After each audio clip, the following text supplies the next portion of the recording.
Скъпи приятели, здравейте отново! Един съсед преди малко ми се обади, че ще дойде да гледаме заедно един футболен матч.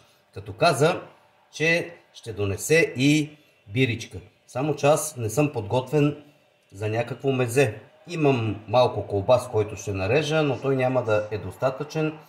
Затова ще ви покажа как ще изляза набързо от ситуацията. Включвам котлона.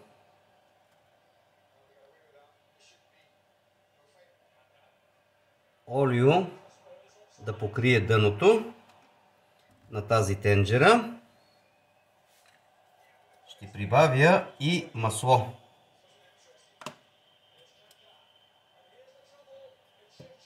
Ето така. И сега чакаме да се загрее и да се разтопи маслото.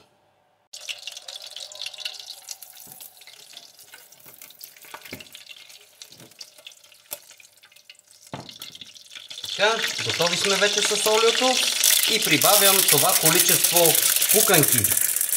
Ето така. Да покрият дъното.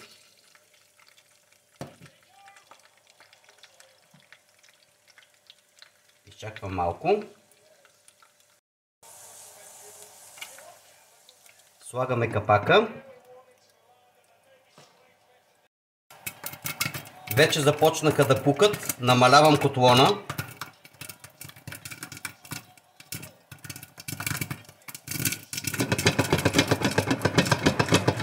Разклащам.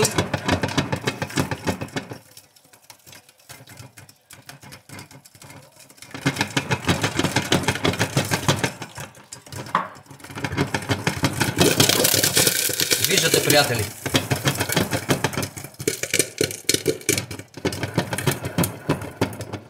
Изключвам котлона.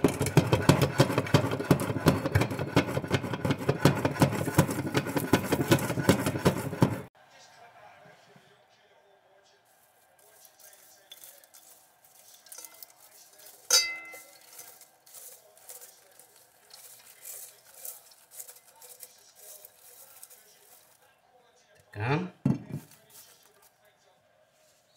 Посолявам.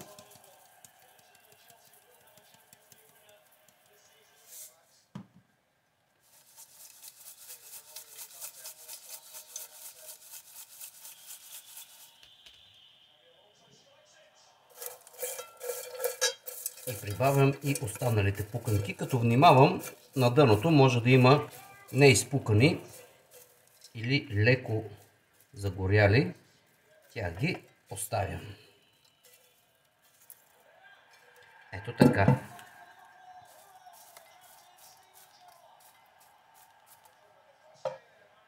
Отново посолявам.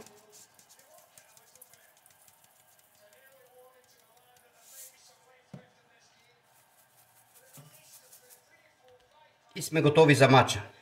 Скъпи приятели, това беше моето бързо предложение за домашни пуканки.